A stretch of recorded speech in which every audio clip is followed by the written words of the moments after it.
Bonjour Gémeaux, Magali, fille de Lune Tarot, nous voici ensemble pour le tirage du mois de juin. On va aller voir les énergies autour de votre signe. On va faire passer présent futur en prenant pour le passé ce qu'il faut que vous... Les influences en fait. Les influences, est-ce que vous devez sortir de vos expériences passées pour que vous passiez votre présent et votre futur au mieux. On va aller voir, c'est votre mois d'anniversaire en plus, me semble-t-il. On va aller voir les énergies et les messages à faire passer pour les Gémeaux et ce mois. Ah mais oui, c'était la nouvelle lune dans votre signe. Et ce mois de juin 2020. Les messages à faire passer pour les Gémeaux pour le mois de juin 2020. J'ai eu la voix qui a remonté. Les Gémeaux.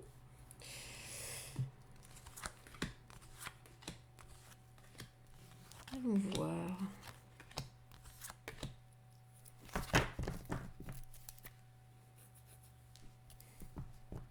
Je crois que c'est je ne sais pas combien de tiers de tirage vous êtes pour le mois de juin et je crois qu'elle a été là pratiquement à chaque fois. Ce 7 d'épée, la stratégie, la méthode, se mettre en premier, fermer un peu les yeux sur les gens alentour pour... alors, j'ai le sentiment, pour moi, c'est pas la carte la plus positive du tarot, je vous avouerai, mais elle se répète tellement que y a forcément quelque chose à en sortir qui veut dire, je pense, se recentrer sur soi et peut-être couper un côté émotionnel où on fait attention, on fait presque trop attention aux gens et on oublie que l'important c'est soi-même. Parce qu'avec le 7 d'épée, il y a une idée d'avancer selon ses propres désirs en faisant abstraction de ce qu'il y a autour, ce qui peut engendrer malheureusement des situations pas forcément positives pour les autres, mais ce qui est important, c'est soi. On va aller voir les influences du passé. On a la tempérance, quelle belle carte, l'empereur et la reine d'épée. Dis donc, vous amenez au mois de juin alors j'ai envie de dire une plénitude et une stabilité assez impressionnante. Assez impressionnante. La tempérance, les choses sont en train de couler de source. Et du coup, ça amène une vraie paix. Tout s'installe, tout se met en place. On guérit de certaines choses. La tempérance, c'est aussi la guérison parce que on a tempéré, on a modéré ce qui s'est passé, on a réussi à relativiser, on a grandi d'une situation et on est maintenant content de l'état des choses. Avec l'empereur, il y a l'idée de gérer ça au mieux et puis d'avoir la capacité de se dire de temps en temps si on dérape un peu, non, non, tout va bien. Vous voyez, vraiment cette assise qui nous fait penser, ah ben c'est bon, je gère là maintenant, j'ai passé un cap. Je suis... Alors l'empereur, bien sûr, contrôle son monde, contrôle ses émotions, contrôle ultra contrôle, mais bien fait. En plus, entouré de ces deux dames, on dira, enfin, bien que la tempérance soit un ange, qui n'est pas particulièrement sexué, bien sûr. Il y a l'idée d'être avec la reine d'épée, d'avoir la capacité de mettre une certaine analyse dans les choses. Vous entrez dans le mois de juin avec une très très très belle énergie. C'est décidé, c'est décisif avec la reine d'épée, mais en même temps, on reste ouvert à plein de nouvelles possibilités. Et on sait qu'on va pas se laisser aller. On sait qu'on va pas se laisser aller, on sait qu'on veut regarder les choses comme elles sont vraiment et pas il n'y a pas de rêverie, il n'y a pas de parce que on a aussi la capacité de voir que les choses se passent bien, que si on laisse quelque part les choses se faire, on est capable de se contrôler et ainsi de contrôler nos actions, nos réactions avec l'empereur, mais on s'est rendu compte que il en a découlé du très positif et du très doux. Et vous êtes probablement bien entouré aussi. Je vais dire amis, famille, que ce soit vous, l'empereur ou la reine d'épée, il y a cette idée qu'il y a toujours quelqu'un qui a un œil sur vous, un œil un peu protecteur et qui est capable de vous dire la vérité toute crue. Et ça, c'est bien. Et ça, c'est bien. On va voir les influences du présent. Ouh, le cavalier de coupe. Le 6 de bâton à l'envers. Et le valet de denier à l'envers, tiens. Le cavalier de coupe, il vient emmener une demande, une offre de partage, de connexion. Alors, l'amour, il est dans l'action et il veut absolument que les choses se passent. Il a envie qu'on prenne sa coupe, qu'on la remplisse et en même temps qu'on la vide de ce qu'il y a à l'intérieur. Une vraie union, donc que ce soit vous ou que ce soit quelqu'un qui vient à votre rencontre, il y a l'idée que les choses se font assez naturellement. Et pourtant, avec le 6 de bâton à l'envers au milieu, sous cet empereur, il y a l'idée que c'est une victoire, je ne vais pas dire secrète, mais c'est une victoire discrète. C'est une victoire de vous à vous. Parce que le 6 de bâton, en général, c'est quelque chose qu'on réussit avec... et il y a tambour et trompette, les gens sont là pour nous féliciter, on a l'aval, on a la validation de la populace autour. Et à l'envers, pour moi, ça se fait en toute discrétion. En toute discrétion, parce que vous savez qu'il faut pour l'instant que ce soit... c'est pas incognito, mais en tout cas, vous n'êtes pas prêt à amener tout ça en pleine lumière et je pense que vous voulez vraiment prendre votre temps. Il y a aussi l'idée avec le valet de denier à l'envers que vous n'êtes pas encore sûr de la façon dont vous voulez, vous engager ou donner vos billes. Et vous savez que par le passé, regardez les faits et puis rester dans la logique de la situation, rester dans la logique des choses qui sont en train de se passer. On regarde avec les yeux bien ouverts, sans imaginaire, sans attente, juste les faits et seulement les faits, que c'est ce qu'il faut faire. Et c'est pour ça que pour l'instant, vous gardez pour vous la façon dont vous voulez avancer votre engagement dans cette situation. C'est pour ça que c'est discret. C'est pour ça que c'est tranquille. Ça se passe. On va voir pour le futur. On a le roi de coupe à l'envers. Le battleur à l'envers. Et le 9 de coupe. Dis donc.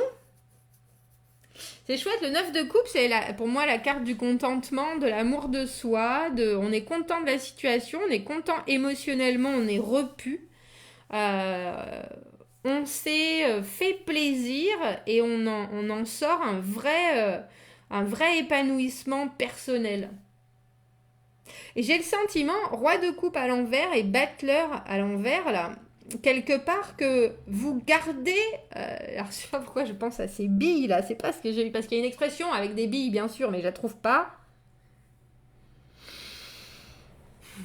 Vous ne mettez pas tous vos œufs dans le même panier, vous gardez les choses pour vous. Les sentiments sont en train de s'épanouir. Faites attention quand même parce que cette dernière ligne de carte, elle nous parle du plaisir du jeu aussi. Il faudrait pas que vous soyez complètement si content de vous que vous fassiez un geste maladroit ou que vous pensiez que l'affaire est dans le sac et que du coup parce que le roi de coupe c'est qui est dans le contrôle des sentiments, de ses émotions, qui est là dans le soutien toujours, à l'envers des fois il s'ennuie un petit peu et puis des fois il peut devenir un peu joueur et notre battleur c'est un joueur aussi. Donc, on fait tout. Le 9 de coupe, ça peut être trop aussi, 2. Donc, le conseil pour le mois de juin, c'est que la situation se passe comme vous le voulez. Les sentiments sont en train de se développer, même si le roi de coupe à l'envers, on a l'idée que on ne sait pas vraiment trop quoi faire de ces sentiments. Donc, j'ai le sentiment que c'est chez l'autre que les sentiments se développent et que vous êtes là, mais c'est cool. Vous êtes vraiment content de vous, en soi. Vous savez pas trop quoi en faire. étrangement. Parce que j'ai le sentiment aussi, j'ai l'impression avec ce valet de denier à l'envers, que vous n'êtes pas sûr que vous voulez vous engager. Dans l'idée, ça vous plaît. Dans la forme, c'est pas une mauvaise idée. Dans le fond, vous n'êtes pas vraiment sûr. Vous n'êtes pas vraiment sûr. Avec l'idée du battleur à l'envers, on sait que y a des choses qui sont dans votre tête. Il y a plein de... maintenant, pour arriver à en faire quelque chose de concret, c'est plus compliqué. C'est plus compliqué, on ne sait pas vraiment comment amener les choses. On a deux personnages, là, ce valet de denier et ce battleur, qui se ressemblent énormément d'ailleurs. Je vais vous les montrer tous les deux.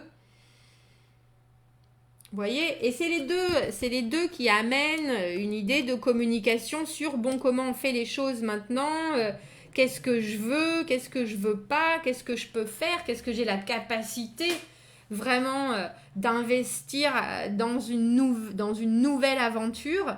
Et là, je crois que vous êtes un peu sur la réserve pour l'instant. Sur la réserve. Alors, il se peut aussi que ce cavalier de coupe, ça soit quelqu'un d'autre qui vienne vous proposer quelque chose et que ça avance et qu'il se transforme aussi, parce que le roi de coupe à l'envers, il peut être possessif, quelqu'un qui paraissait être charmant, plein de bonnes intentions, etc. Le roi de coupe, c'est aussi les mauvais côtés à l'envers, c'est le mauvais côté du roi de coupe, la possessivité, la jalousie, on est très les uns sur les autres. Et c'est ce qui peut peut-être vous freiner aussi. C'est une autre éventualité. Mais en tout cas, vous êtes clair. Il y a l'idée de contrôler les événements et de pas trop vous avancer, qui fait que ça vous amène ici, au 9 de coupe, la joie. Enfin, j'ai le sentiment, enfin, je suis content de moi, quoi. Enfin, je suis content de ce qui se passe. Enfin... c'est vraiment je vais dire un relâchement, pas forcément un relâchement, mais un certain niveau d'amour de soi qui est atteint. Excusez-moi, je cherche mon tout petit jeu. Ah, il est là. Il était caché. Il était caché. Je voudrais juste aller voir ce cavalier de coupe. Et cette discrétion que vous affichez, pourquoi? J'ai le sentiment que c'est parce que vous ne savez pas exactement un 9 de coupe à nouveau. Mais là, ils sont deux. D'habitude, le 9 de coupe, on est souvent tout seul. C'est parce qu'en fait, effectivement, l'idée d'être en couple, l'idée d'être à deux, l'idée d'avoir une nouvelle histoire d'amour, ça vous plaît. Et vous vous dites que c'est peut-être ça qui vous apportera c'est le Saint Graal un peu, hein. On est vraiment, on a envie, ça nous ferait du bien, ça nous épanouirait, ça nous mettrait un petit coup de boost à l'ego, on dira. Mais est-ce que c'est vraiment... alors, peut-être que c'est parce qu'on n'est pas sûr que ce soit la bonne personne aussi, mais il y a l'idée de... Je n'ai pas le sentiment que ça soit parce que c'est forcément la bonne personne. J'ai le sentiment que c'est plutôt parce que vous ne savez pas vraiment où est-ce que vous avez envie d'avancer, ou comment vous avez envie de le faire, ou... Est-ce qu'on peut avoir une autre carte sur notre valet de denier à l'envers? On en a deux même. On a le 6 de denier et le monde à l'envers. Il y a peut-être des choses au niveau j'allais dire, d'un passé, ou en tout cas, qui sont pas vraiment réglées avec ce monde à l'envers. Le 6 de denier, c'est la réciprocité, c'est vraiment être capable de donner, voire de donner plus. Et quelque part, je pense que vous avez été confronté à d'autres relations ou d'autres situations où vous n'avez pas été capable de donner assez, entre guillemets. Ça ne veut pas dire que vous n'avez pas donné beaucoup, ça veut dire que l'autre personne ou les autres, dans les autres acteurs des situations dans votre passé ont jugé que c'était pas assez, et du coup vous n'êtes pas sûr. Vous n'êtes pas sûr que vous êtes capable de donner ce que quelqu'un d'autre rechercherait. Donc vous ne voulez pas vous engager trop pour quelque part ne pas décevoir, ce qui est une bonne chose. Et je pense que vous êtes en train de guérir, entre guillemets, de ça, ou de vous dire, bon, mais si j'y vais tranquillement avec des pincettes. Je vais pas me retrouver à m'être avancé trop sans pouvoir quelque part tenir mes engagements ou il y a l'idée d'une envie de réciprocité, mais il y a une idée aussi chez vous de savoir ce que vous pouvez et ne pouvez pas donner. Je crois que ça, vous l'avez bien compris.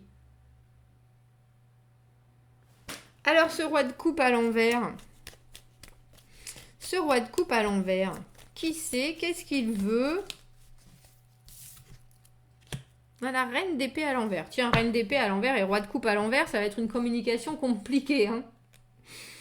Pour le coup, il y a peut-être quelqu'un qui va vous dire « Oh, qu'est-ce que tu fais ?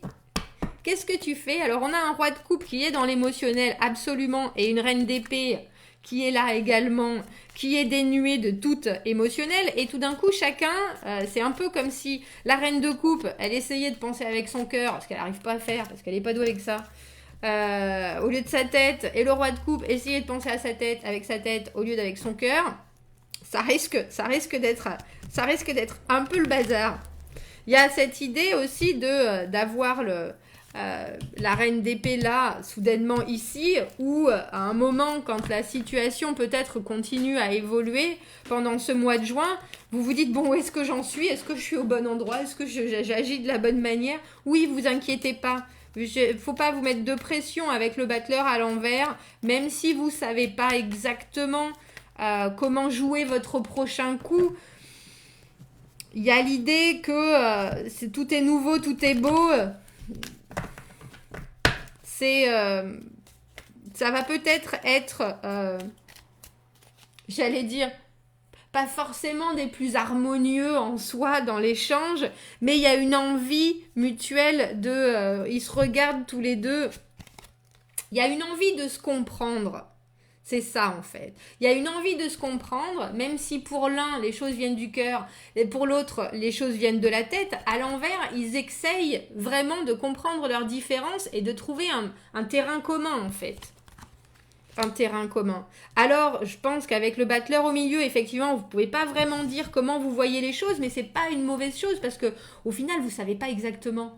Vous voyez ? Vous voulez pas vraiment vous engager. Donc que les choses se déroulent avec cette rythmique, je pense que c'est parfait pour vous. Je pense que c'est parfait pour vous. Il y a peut-être une idée avec ce 7 d'épée d'essayer de se comprendre vraiment et pour une fois de se placer en avant dans une situation alors que d'habitude on ne le fait pas forcément. On essaye d'être détaché et de voir ce que ça donne. Et je pense que ça fonctionne. Je pense que ça fonctionne. Est-ce que je pourrais avoir juste une carte supplémentaire pour notre battleur à l'envers? On a le jugement à l'envers. Oui, vous savez que la situation, elle est en train de se dérouler.